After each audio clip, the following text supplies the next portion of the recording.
up, real ones? Welcome back to the Relationship Podcast, where we're bringing the real back to relationships. Yes, sir. I'm Asha Steele. And I'm Devin Steele. And we're so excited that you guys are tuning in today with us. Yeah, so before we hop into today's episode, we want to give a huge shout out to everybody who joined us on our first couples devotional Bible study. We were supposed to have it on YouTube. We were supposed to stream it on YouTube, but we had a lot of technical difficulties. A whole lot. So we brought it over to our Instagram Live, and it was a great turnout. We really enjoyed it. So what we're going to do from now on is every Thursday at 7 p.m.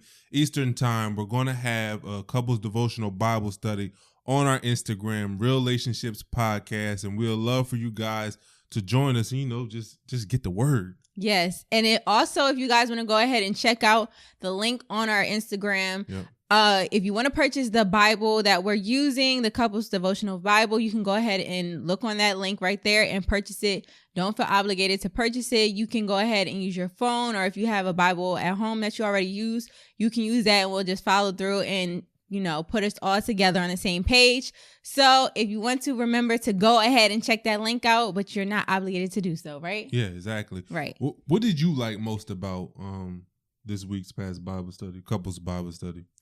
I felt like it was I enjoy the fact that, honestly, that we moved over to Instagram, because I feel like it was very engaging, like the comments and just the response that we were getting and just how engaging the viewers was. I really enjoyed that because it wasn't like dry, and I feel like they really caught the message that we were trying to, get into, especially for it being our first Bible study. Like, no pressure at all, you guys. Yeah. But I felt like it was y'all really helped to, keep it like a light mood and just keep us engaged and just keep it's exciting for us. So I enjoyed it. Yeah, me too. I think that people were very interactive, and one thing that I like a lot about is just us learning together.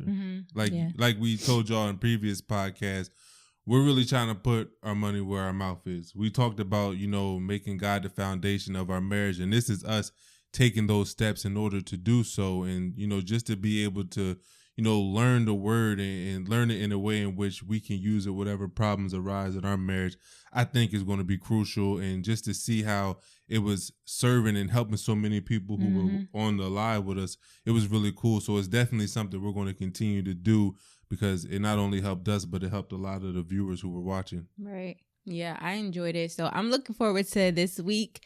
You guys come on over to our Instagram page and join the Couples Bible Study with us. Yeah. But for our Keeping It Real moment for the week, we are discussing something a little bit more serious, on a serious note, of talking about life insurance, right? Because you've been doing a lot of research and digging in and diving into life insurance this past couple weeks, right? Yeah, just because, a lot of, it's really just been what's going on in this world that's really been getting to me.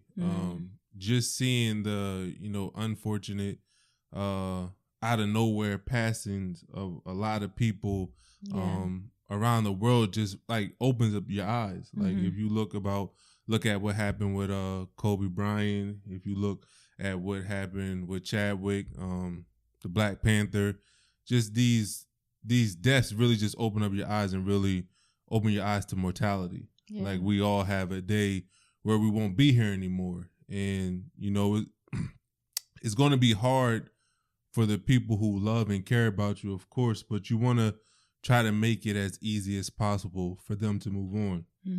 And a lot of times we don't talk about estate planning in the Black community. I can't really tell you what they talk about in other communities, but I know estate planning is not something that we're sat down and talked to about, because a lot of, our parents are just trying to find a way to survive, right? Trying to make ends meet, trying to pay the bills that they don't really have time to think about that type of stuff. Yeah. But you just want to make sure that you put your family in the best situation possible in case anything ever happens to you. So for the Just Keeping It Real moment, man, I just want to encourage everybody out there that if you don't have life insurance, to go out there and get some life insurance so that you can have your family covered when you're no longer here, so that they can grieve and not have to worry about how I'm going to pay the next bill, or how I'm going to take care of this, how I'm going to, pay all of our debt. Yeah. And it's not a lot of money, right? You can probably get, depending on your history, your health history, your employment status, you can get like $1 million policy for $30 a month. But the proper way to do it is to get coverage that's 10 to 12 times your income. You want to get coverage that's 10 to 12 times your income. And like I said, you don't want to just go to one insurance provider, but you want to go to an agent who can shop around and get you the best rate out there. But it's cheap, and you're able to take care of your family. So if you don't have an insurance policy, life insurance policy, make sure you go out there and get one. And you don't have to be employed in order to get a life insurance policy. You're a stay-at-home mom or stay-at-home dad, you're able to get, life insurance as well. So just make sure you go out there and put your family in the best situation possible by taking estate planning serious. Yeah. Thank you for sharing that, because it's very important, like you said. So getting into today's topic. Man, this is something that we held off on for a long time. And a lot of people emailed us, DM'd us, and asked us if we could talk about blended families. Yes. And one of the reasons why we started this podcast, we always told you guys, is that we wanted to share the real side of relationships, the real ups and downs, right? We don't want to just come to y'all and tell y'all about everything that we excel at, everything that we do good as a married couple, everything we do well as a family, but we also want to share some of our struggles with you guys, because y'all share y'all struggles with us on a daily basis, and there's no holds bar. Like, y'all really open up to us in the DMs and the emails, and we appreciate you guys for being so transparent. But we want to make sure that we're just as transparent with you guys, so we're all growing together. So today, we wanted to touch on a topic that we are struggling in. Yeah. Right? And on social media, a lot of people may think, man, they got it all together. But as I told y'all before, social media has a lot of filters. And this is an area where we used to be really good at, but right now we're struggling, and we're trying to find a way to get through this. And I'm going to go ahead and let Asha jump right into it. See how I just threw that over there. Oh, yeah. So, like you said, today's topic, we are discussing blended families. So I'll just start by just giving like a little bit of backstory, because unlike you, I grew up in a blended family. So just as a young child, my parents were together. They were married for quite some time, and then they separated, of course, and my dad ended up remarrying. So that's when I was first introduced to the idea of a blended family. Now, of course, the term blended family, we didn't necessarily use that back then. It was just, to me, honestly, it was chaos. Daddy because got a new girlfriend. Yeah, it was just chaos, because it came with a lot of drama and a lot of issues. With my particular situation, I didn't necessarily have the best of relationship with my stepmom, just because, honestly, at the time, I didn't really know what was going on, because I was so young.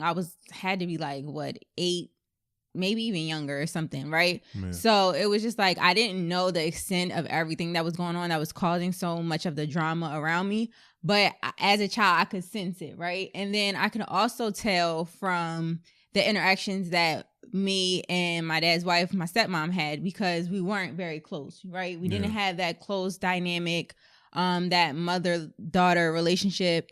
Even with her not being my biological mom, I've seen both sides where it was someone had a close relationship with their step-parents, or they didn't. So I didn't have that dynamic where it was close, or that person, she was coming in, still being nurturing and having that relationship with me. Right. So, and seeing that, growing up, in my mind, I knew that I did not want to deal with a man that had children. Okay. Yeah. That was honestly, and you could ask a lot of my friends, family members, like, that to me was like red flag number 1. Like, how you doing? First date? What's your name? What's your age? You have kids? Okay, check, please. Like, I don't want to deal with it, because it was just like, not even from just my own experience that I lived, but just from hearing stories from my friends and other family members, it was always something coming up, some type of drama, whatever the case may be. And I didn't want to necessarily sign up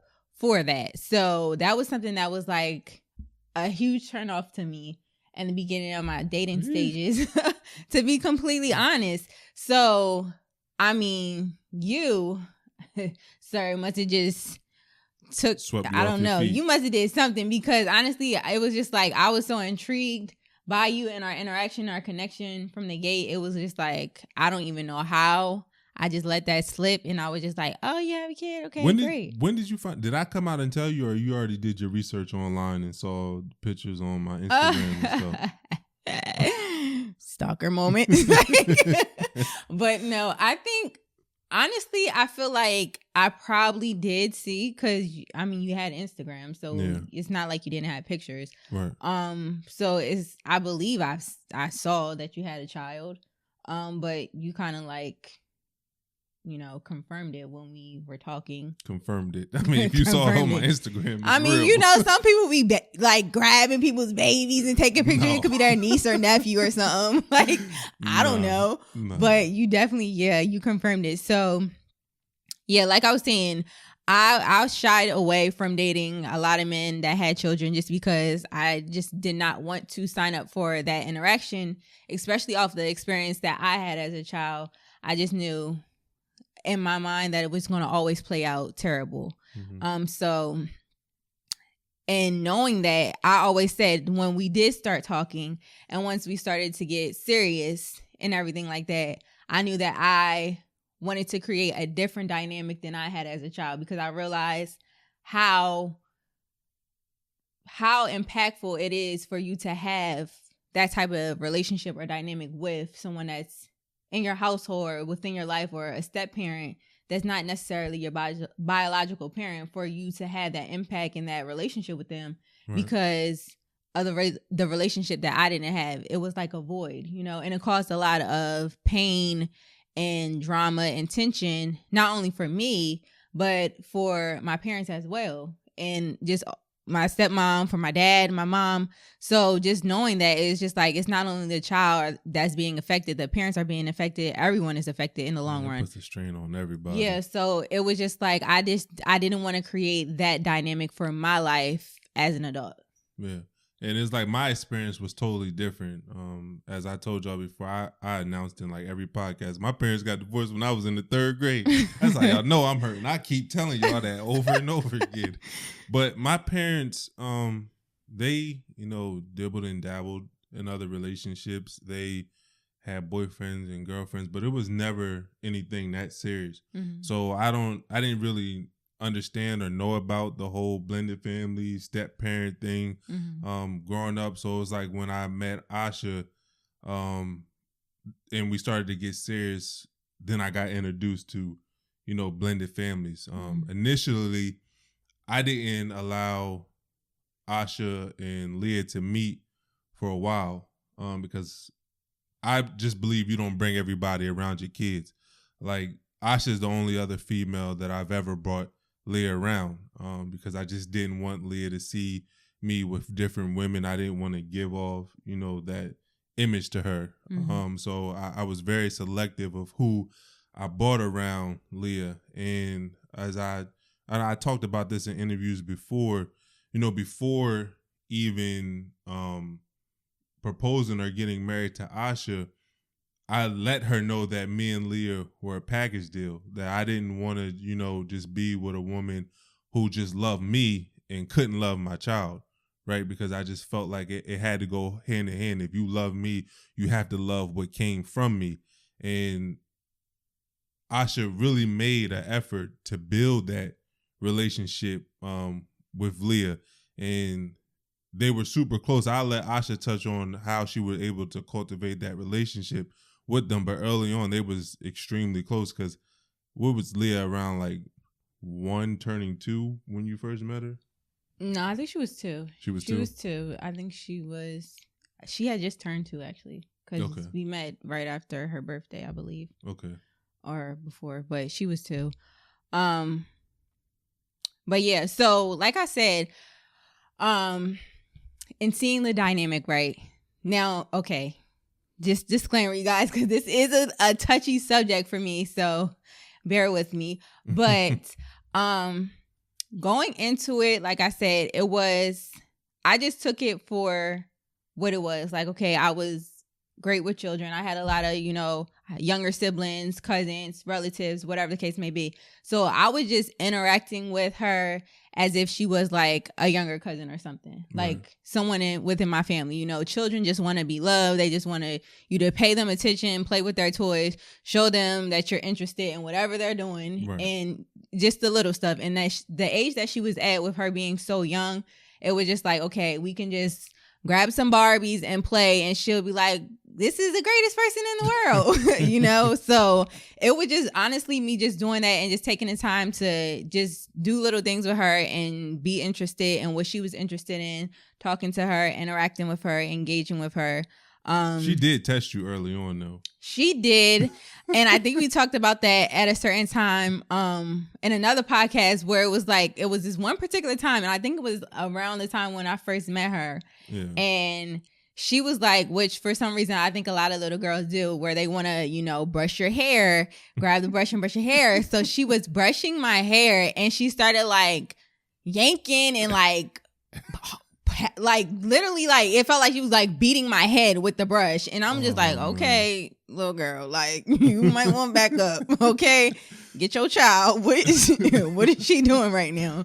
So I was like, okay, well, I guess this is her just testing the water, trying to see, let me know. She kicked you before too, didn't she, when she was younger? I don't know. She may have. She kicked you and ran when she first met you. She was protective over her dad. But she was definitely like I said, she was young, so I could expect that probably could have happened. Yeah. But like I said, I was just trying to build that dynamic where she felt comfortable, especially with someone that she didn't know. Another woman that she's unfamiliar with her dad, is just like, trying to make her feel comfortable and build that relationship, so she doesn't feel like intimidated or like worried or any type of thing like that, right? So that was really my main priority when first getting to know you, and actually being like, okay, I want to take this serious. Now, to go back, like I said, I had a really big pet peeve against dating a man with a child.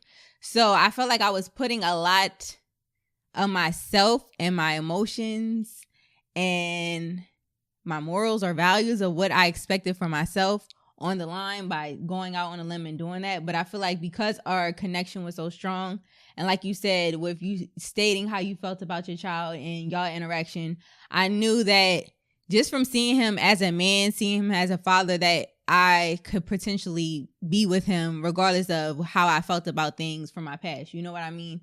So I think that dynamic and that light that I saw you in really helped to shift my mindset for me to be like, okay, this is something that I feel comfortable doing and moving forward with, Right, yeah. But yeah, so yeah, after that, it was pretty much like history from there. Like we was just constantly, well, not constantly, but like whenever she was around, I was always around. We went on like our first vacation. We went to Disney World. Oh man. And I have to talk about that too. Like this is a little bit off topic, but I just wanted to touch on that because I knew you was about to say it when you said the first vacation together. Like with the first family vacation we went on. And ironically, it was like right before Leah had got diagnosed. But I remember we had went to Disney World. And mind you, I've never been to Disney World. I didn't know what it was like. And, I always tell people all the time that one of the reasons why I was able to overcome all the obstacles that I went through growing up to make it to the NFL, like overcoming all the surgeries and injuries, like 5 different surgeries I had in college before I made it to the NFL, was I wanted to be able to, show my family a different side of life that I never seen before. So I remember when we went to Disney World and we had landed at the airport and we had a bus take us over to our hotel, Leah didn't even want to sit with me. Like Asha and Leah sat in the seats in front of me.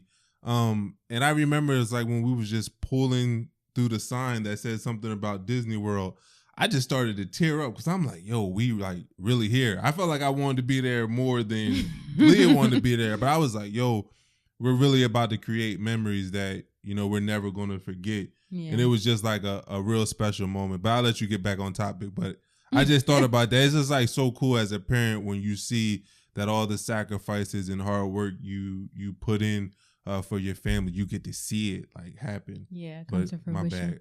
Sorry. Yeah. No. You painted the picture, the scenario. Yeah. But yeah, like I was saying, so we went on our first family trip.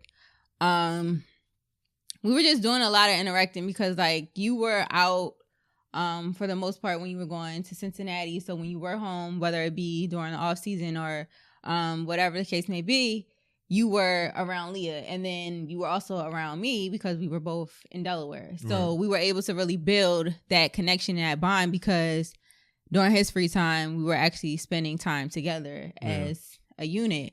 So I feel like that helped to kind of like shape and mold our dynamic and our interaction as well. Just us always constantly being together, doing activities, interacting with each other, just having a good time and having fun, you know? Mm-hmm. So that's really what kind of set the tone for building our relationship.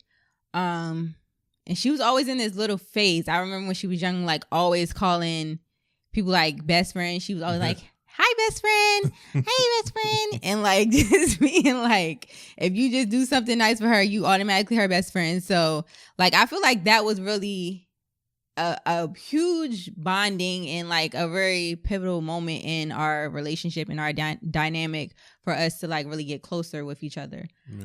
So, and then even when she, like I said, because we went to Disney World like right before Leah got diagnosed with cancer, and when she got diagnosed with cancer, I think that from my eyes, it's like it took your relationship to the next level.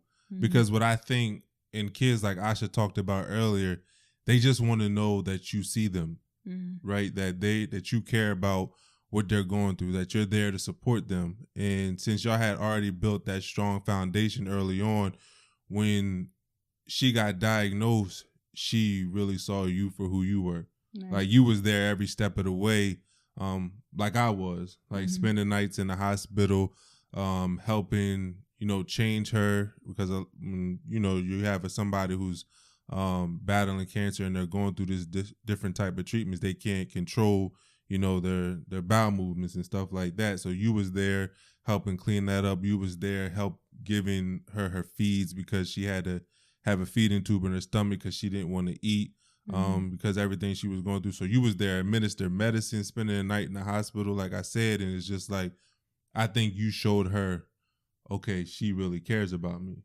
Right. And I understood that because I remember one time Leah came to me and I think I was in Cincinnati at this point. And she came to me during that time and was like, Dad, can I ask you something? I'm like, yeah, what's up?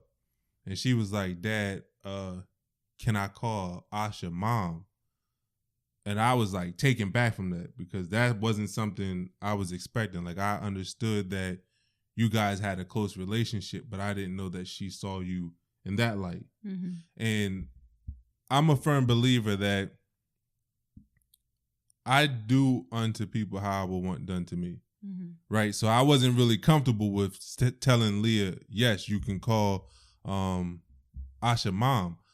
What I told her is that she needed to have a conversation with her mom because that's what I would want to have. If Leah, another male figure came into Leah's life and she felt close with this individual and they were helping take care of her, she wanted to call them, Dad, I would like to have a phone call to let me know what's going on. So I told, Leah to go ask her mom, call her mom and have that conversation with her first.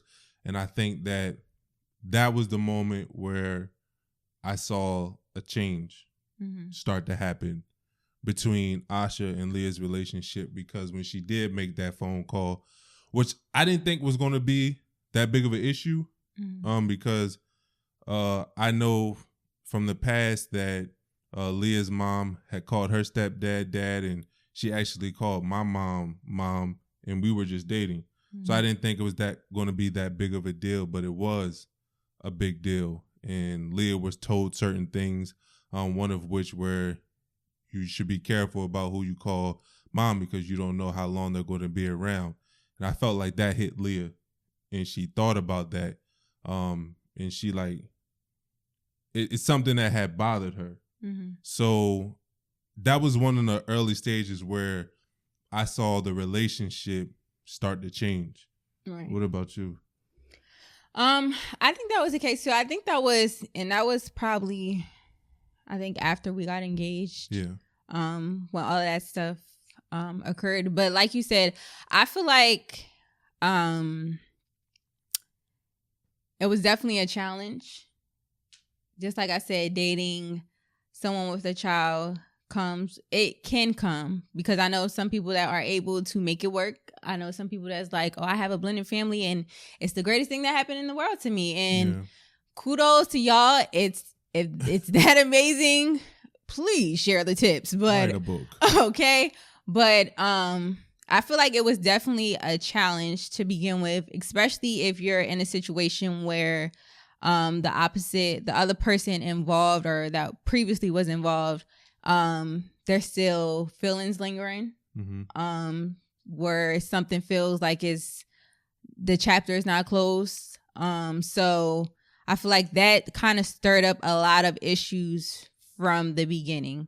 And I think things kind of got exposed because, like I said, when we were dating before Leah was diagnosed, there was challenges. Yeah. There was drama, but I was always on the receiving end of it. So it didn't really necessarily impact Leah as much because she didn't see it so much until she was diagnosed with cancer.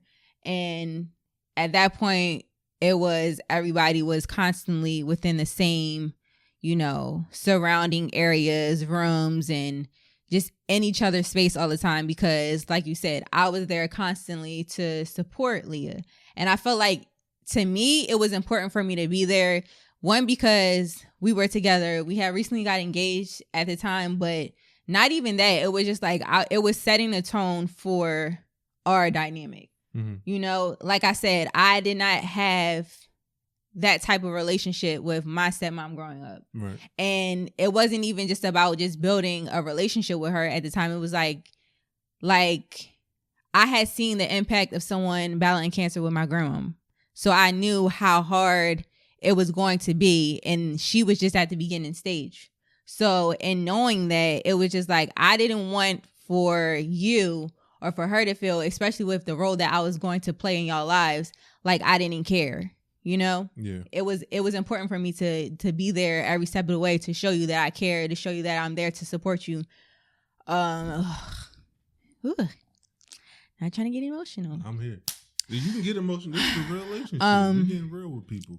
But yeah, it was important because, like I said, a lot of times when people are diagnosed with cancer, it goes one or two ways. And just with the diagnosis, I didn't want it to be like I didn't try and give my all to the situation or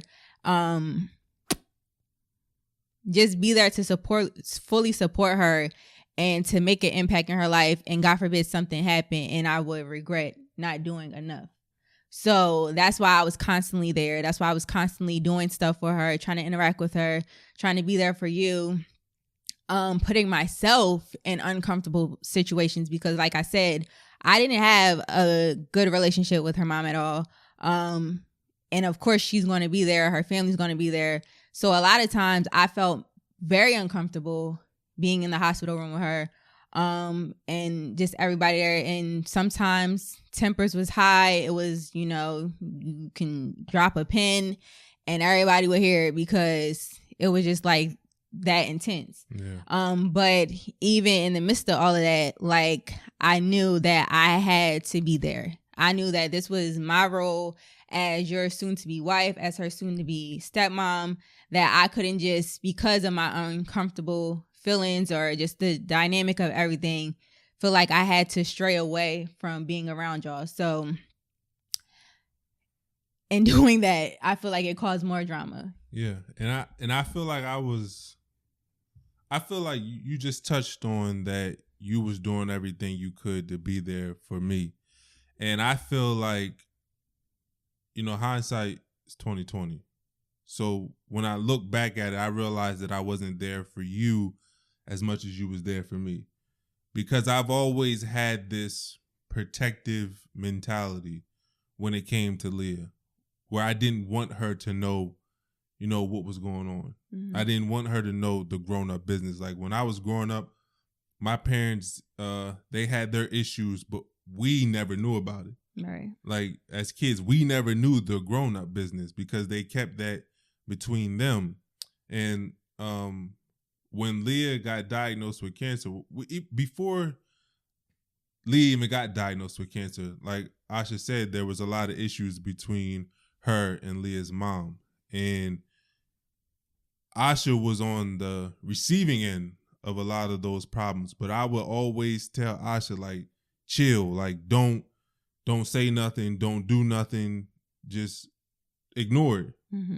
And I felt like I was doing the right thing during that time because I was trying to diffuse the situation because I just wanted everybody to get along, but certain people just didn't want to get along. But hindsight, I could see that I was basically saying that your feelings didn't matter. Mm-hmm. And while I was doing everything to protect Leah, I wasn't protecting you enough. And I even did that to myself. Because if you followed our story, when Leah first got diagnosed with cancer, like it just really blew up. And, a lot of the media was following us and they were, talking about me as a father in the public. And I remember it was like one night I had flew back to Cincinnati because I was just in Philadelphia because Leah was getting chemo done. So I flew home after one of our games and I stayed with her for a couple of days and then I had to fly back out to Cincinnati for practice.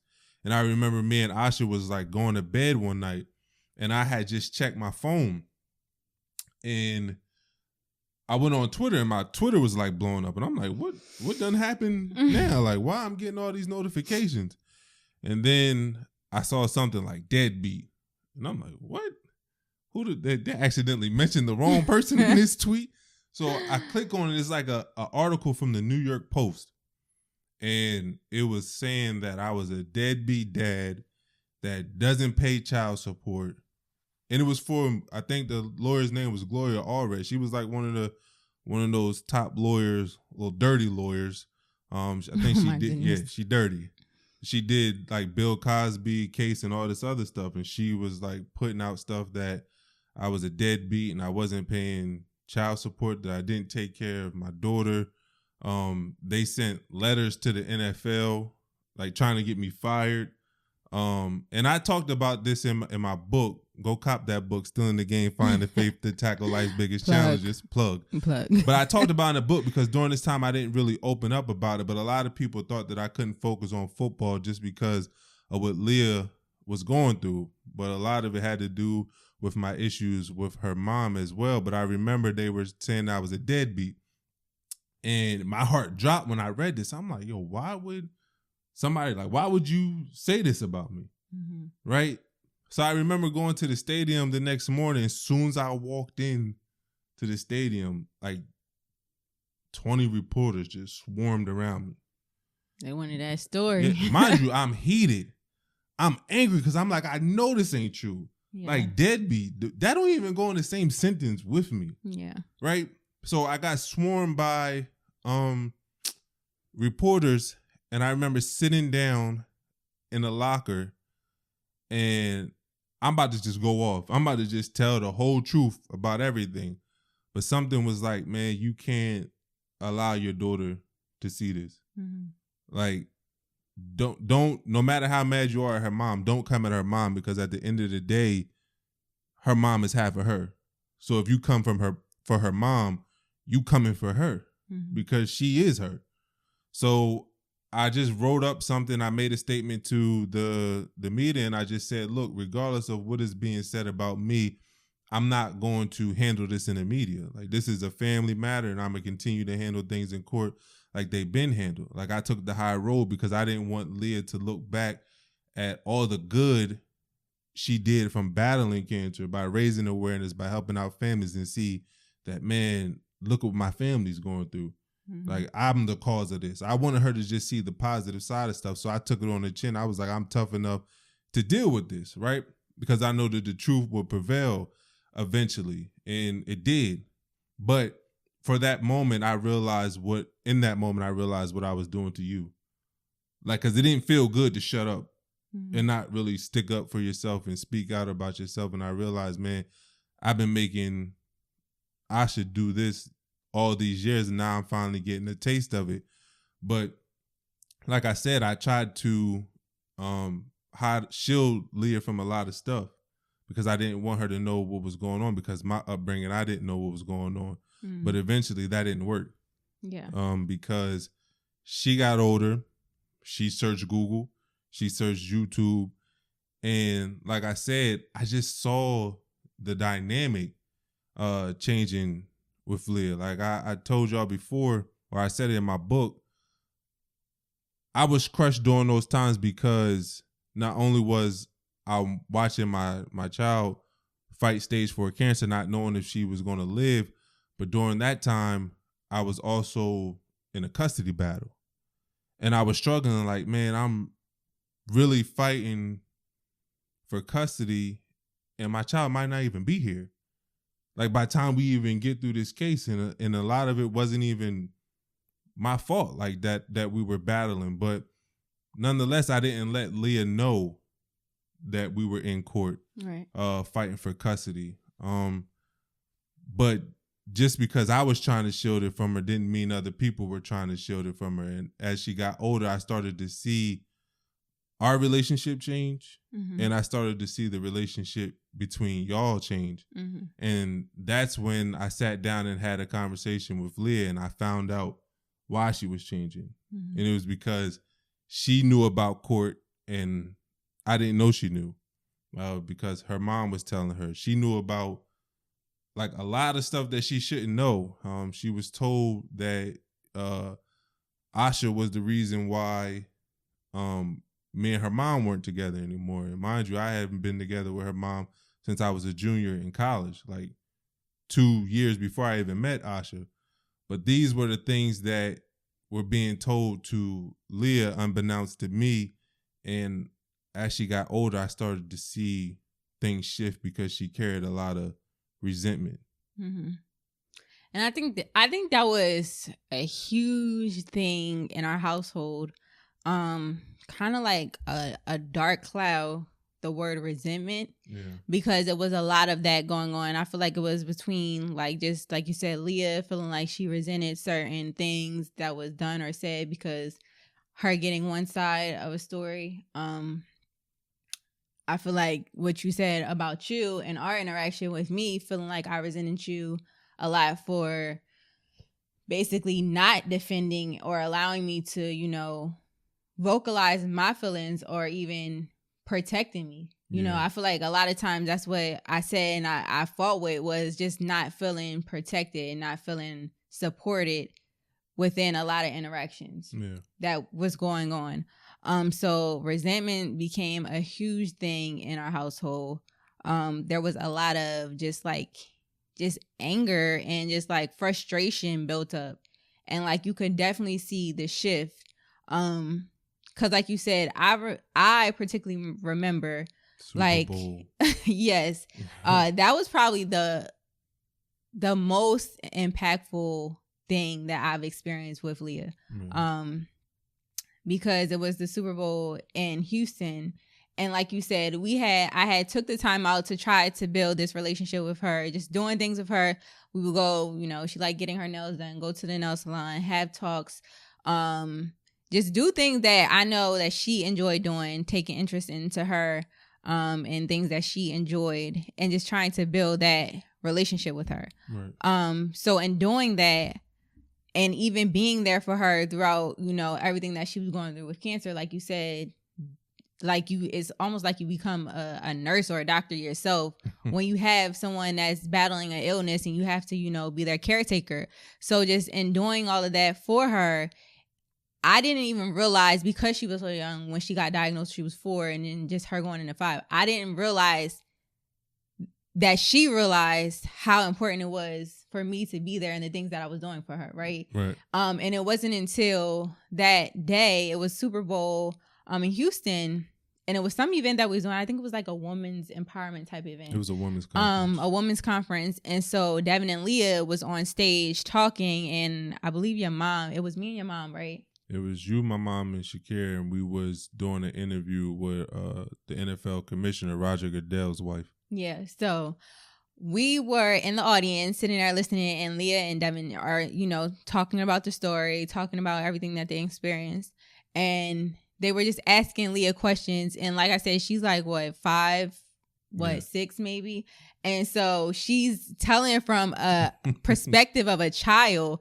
But then when she started to speak, and she was just like saying how she felt about having cancer, and, you know, things that she experienced and how it made her feel. And then she talked about how her dad being there, and then me being there, and how much it meant to her for me to be there for her, and how important I was. And I'm like a great stepmom. Well, I had my grandmother, my mom, Missy. She always came to support me, and so did my stepmom, Asha.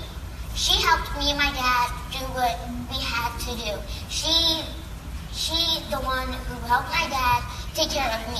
You know, Asha is the most greatest stepmom in the world. And to be honest, we never had that conversation ever. Right. Like me and Leah, like we never really had that conversation.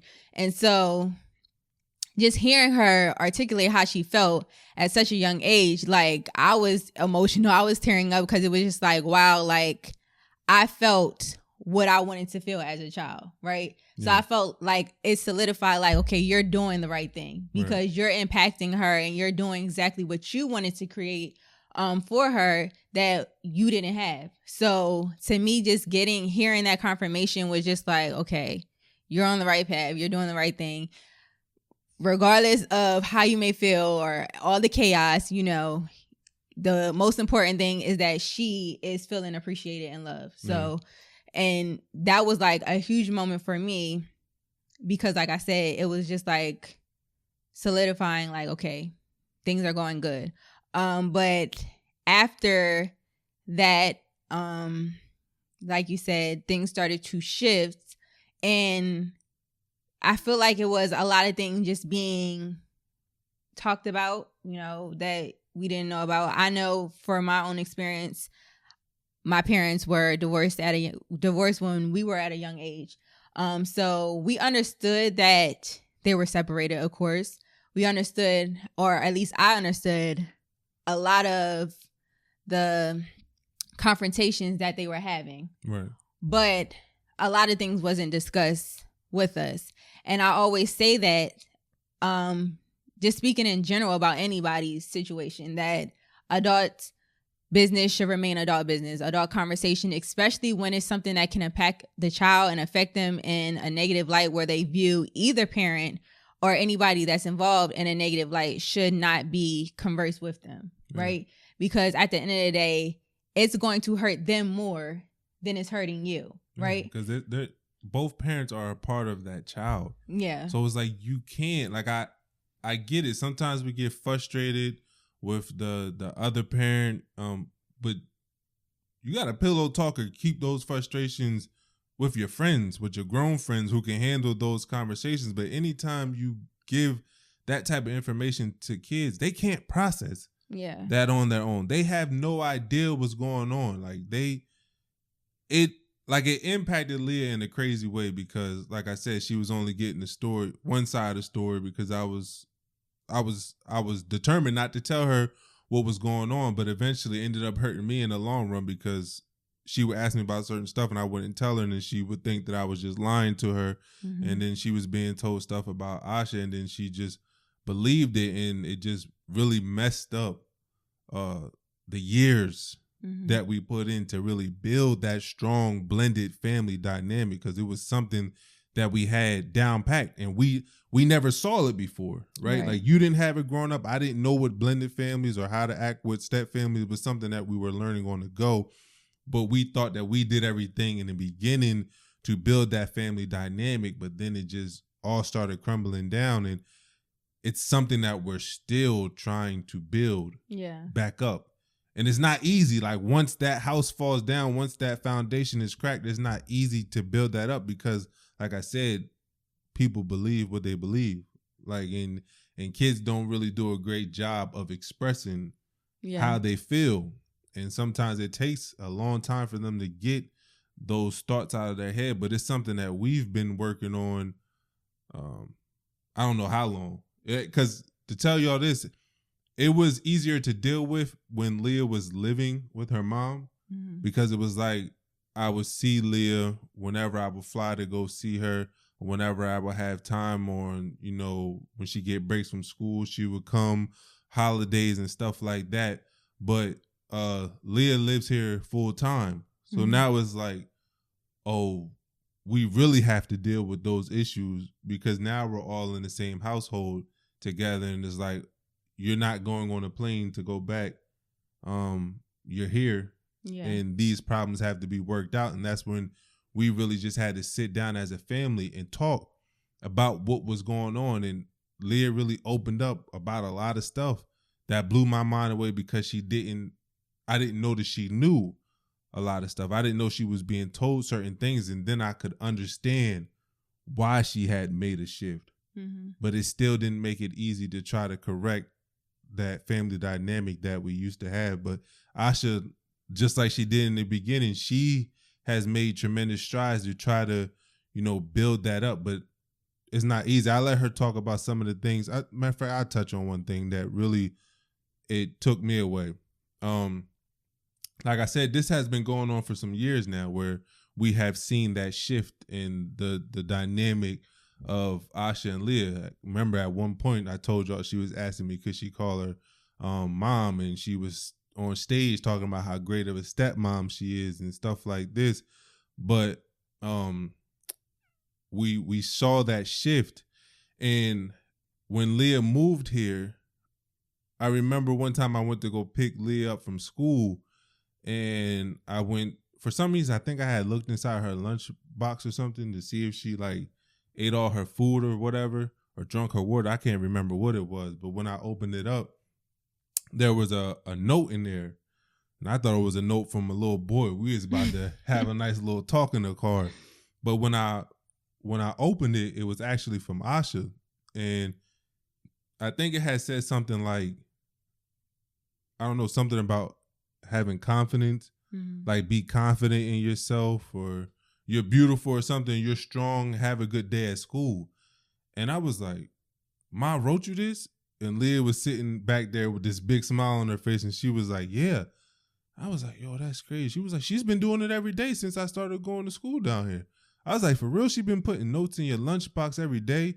And she was like, yeah. She was like, when I was reading them, I just be getting emotional at school. And I remember I came home and I just said something to Asha, because it was like, she wasn't doing it to show me she was putting in the effort.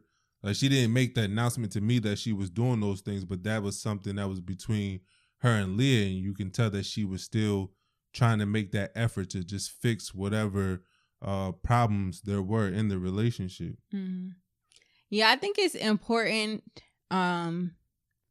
To be honest, I feel like it's important for all the adults in a blended family to be on the same page. Like I said, because at the end of the day, you're affecting the child more than you're affecting yourself, right? Because I'm an adult, you're an adult, whoever else is involved is adult, whatever dynamic, whoever family it is, right? So you can go about your day and say you have a disagreement, you have a confrontation, you'll go about your day, it doesn't impact you the next 24 hours, tomorrow, or whatever the case may be, right? But it's going to affect that child every second after that confrontation, right? They're going to constantly be playing back what happened, why this happened. are they the reason for why it happened? And so, and with them being so young and not being able to process things, a lot of the time they do put the blame on them when they shouldn't, or they just get frustrated and they build all this emotion and frustration up and keep it inside of them and don't express it until it comes out at the wrong time. Right.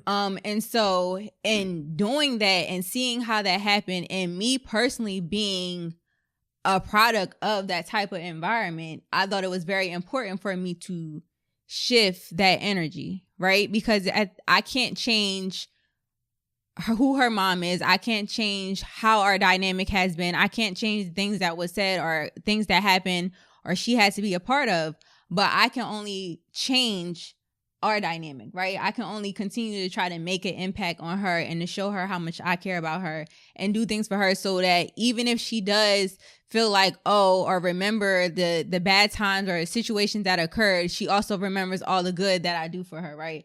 And so hopefully that would counteract all the negativity and allow for our relationship to blossom. So that to me was what I was trying to do. I didn't want it to necessarily be like, all the effort that I put in was just thrown away because of things that occurred or that things that were said. So I tried to go ahead and I just always put myself back into the mindset of me being a child. What would I have wanted done for me? Yeah. Right. So I feel like it's really important for me to do that because, like I said, I have been in her shoes. So I kind of know how she feels and things that she would want. So in doing that, it was just like, let me just write her a note, because I know as she's getting a little bit older, she's going into different grades. Her body's changing. She talks about, certain things with not understanding her body and going through change, and just trying to build up her confidence, because she's getting in that phase, where most adolescents start to, lack confidence because they're going through so much change. Right. So I just wanted to instill back into her that you're beautiful, that you're confident, that, God is there for you. We're here for you. We're going to support you. I'm here for you. I love you, and all this stuff. So I started to write these little notes so that it was a reminder to her, so she would remember the good things, remember our relationship when it was on good terms, right? Remember all of that. And then also know that it still exists, that it still can be. So that was the reason for me doing that, even when she first moved here, because like you said, she was living in a different state with her mom initially. And then when she moved here, I understood that it was going to be a huge change for her to be here permanently, and a lot for her to get used to. And so in doing that, I went and wrote a long, heartfelt letter to her, just expressing to her how much I did care about her and how I want us to have a great dynamic, and for her to, feel like she is my child as well, because I don't want her to feel like she's not. I want her to be able to talk to me, and I want to be able to have an impact on her life, because she's going through a very trying time, and especially at the time of her life where she's, growing up and she's getting into her, she's in her double digits now. So she's thinking she's a teen already, even though she's not. Tween. So it's just like, it's really important to make an impact now, because it will be a lasting impact. So that's why I just decided to do a lot of those things, because I wanted to make sure that I was building up the foundation that I feel like the structure kind of crumbled. Yeah. And as long as the foundation is solid, then you can always build back up. So that's what I was doing, and that was my intention for doing that. Yeah, and that is big for me, because I tell y'all this, it's not only stressful for the child. Like we put an emphasis on the child, because a lot of times as adult we don't think about the children when we take action, when we should, when we just be so angry or frustrated with the other parent.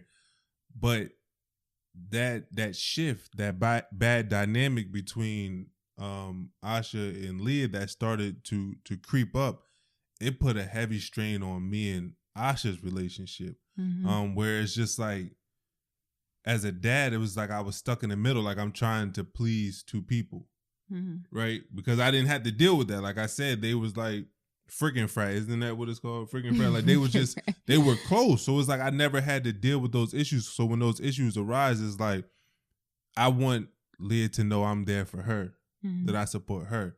I want Asha to know that I'm there for her and I support her, but it's kind of hard because it's like you playing tug of war. Right. Like you're trying to please everybody. And that's why we just try to like sit down and have as many family talks as we have to get to the root of the problem and see how we can fix it. And like Asha said, it really takes all parties involved. And hopefully we can get to a point where there can be a cohesive relationship amongst everybody involved, but it's going to take some time. It's going to take some prayer, some strong prayer, some super strong prayer. But I believe that one day we can get there. And one of the things that I'm going to do to try to help us get there is actually to study this stuff. Mm-hmm. Like it's crazy to me how like in school we're taught all these different things that doesn't really apply to our life now. Right? So much stuff that I learned in school that I don't use in my life. And one of the I was learning in school a couple of weeks ago, we had a reading to read about subjective well-being. Like what is one of the main things that help people become healthier in life? And they talked about how relationships are the number one thing to help people have better health, to help people live longer. But we were never taught about love. We were never taught about how to handle family dynamics, how to keep your family together. So that's one of the reasons why we started this podcast, because we wanted to both study this. We wanted to study love. We wanted to be able to digest the information and then feed it to you guys so that we can create these families, these loving families, to really help us grow, right?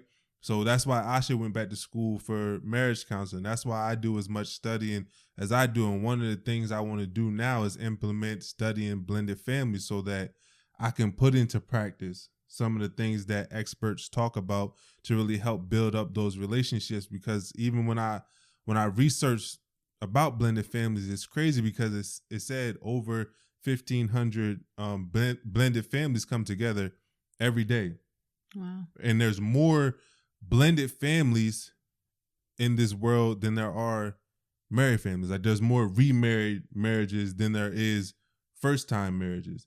That's and these remarriages don't last because people are not able to handle the challenges that arise from having a blended family. But we just felt like, since we're in the public eye, that we needed to speak on this. Yeah. And we needed to let people know that this is definitely an area that we are currently struggling, but it's something that we will overcome because we're willing to put in the work. But it's been a tough road these past couple of years. And obviously Leah moving with us full time has created its own challenges.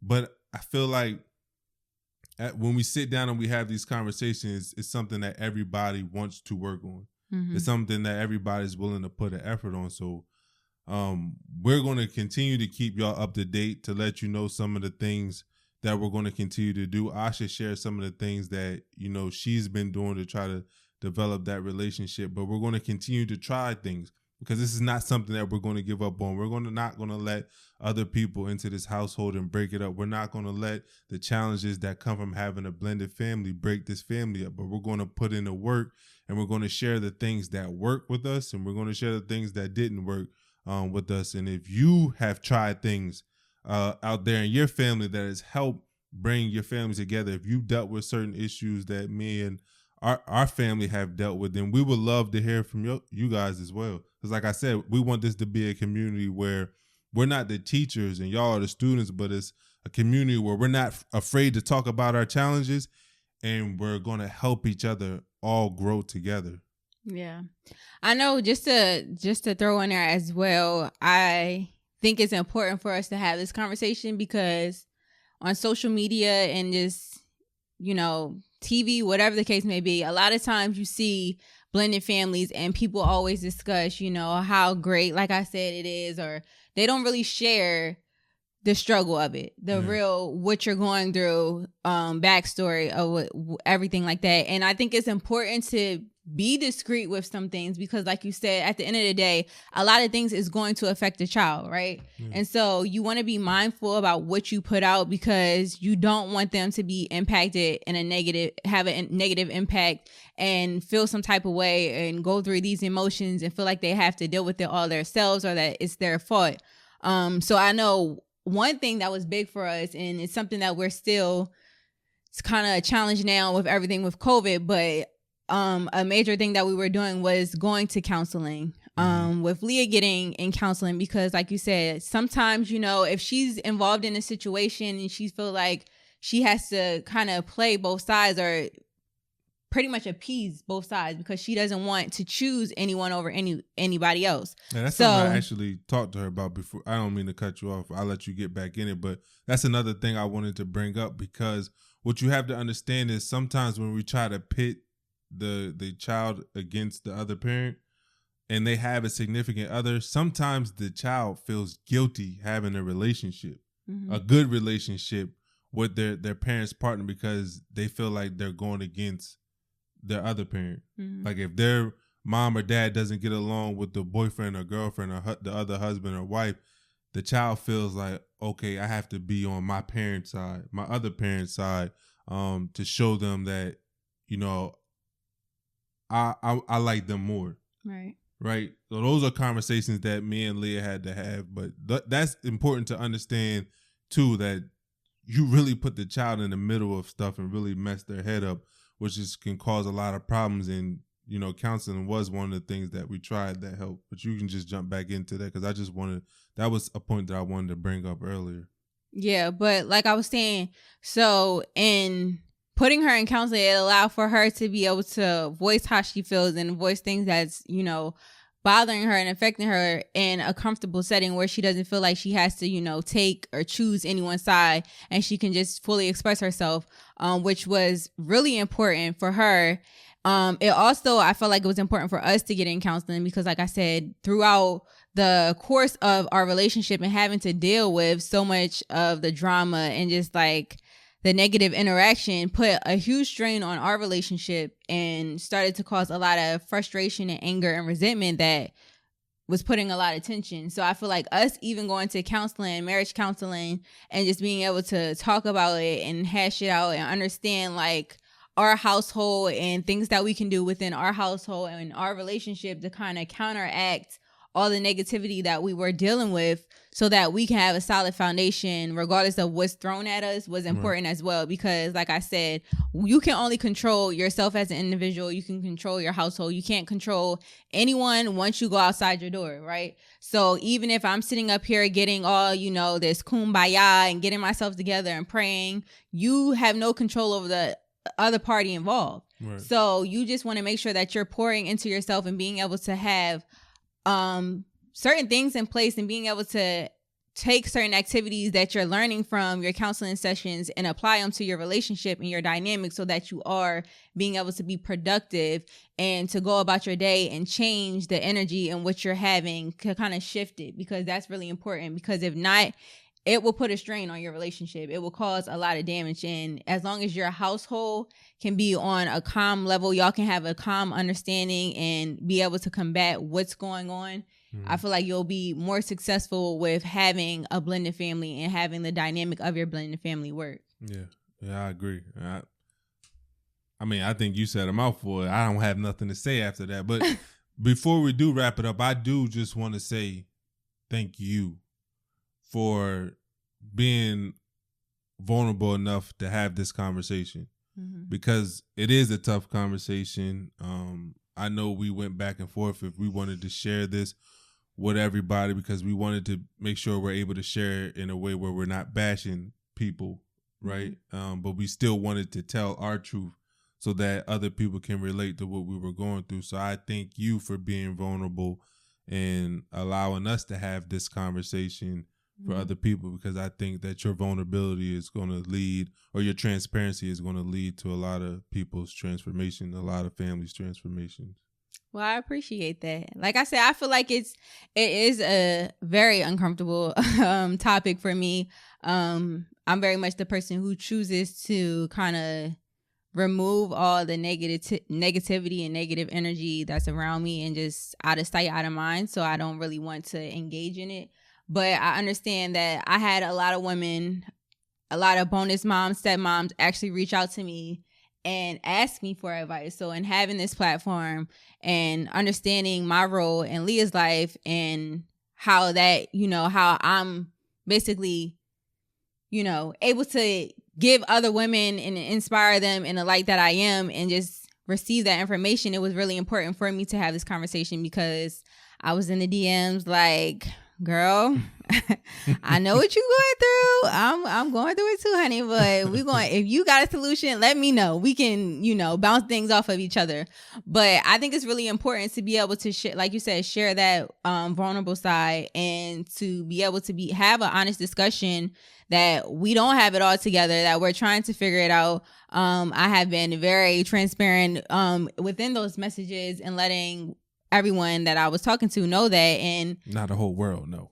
But it's okay. Like I said, it's one thing if we were staying stagnant and not trying to change. But like I said, we're all about trying to create the change that we want. So in taking certain courses, like you said, going to school is trying to learn how I can better our marriage, how I can better my family dynamic, going to counseling, church, praying. Like we're actually trying to take the steps to change and shift the energy and the dynamic within our family. So I think that's really important versus, just talking about it, just harboring over the negative energy and just staying stagnant and not changing. You know what I mean? Yeah. So it's a huge difference in understanding that it is a process. It's not going to be easy if you're going through it, but as long as you're constantly taking those steps to create that change, it can definitely shift into what you want it to be and create the dynamic that you want to ultimately have. Yeah, and I just think it's big when you know that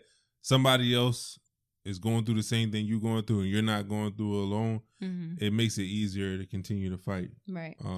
So I hope that this episode helped the people out there right now who are listening or viewing this to understand that, man, we're in this fight with you and we're making a commitment not to give up. So we're asking you to make the same commitment, not to give up and fight for your family. Don't walk away because it's easier than staying there in the fire and fight. Fight for what you believe in. Fight for your family. Fight for love. And we just hope you guys enjoyed this episode. As always, please rate and review this podcast. 5 stars only. Yes. You feel me? Make sure you just rate and review this podcast. We hope to see all of you guys on our Instagram Live on Thursday for our Bible study. Bible. My mouth is dry. I got cotton mouth. We've been talking for like an hour and some change. I'm thirsty. But nah, we just make sure y'all tune in. We got a good Bible study for y'all this week. Mm-hmm. And until next time. Keep it real. Yes, sir.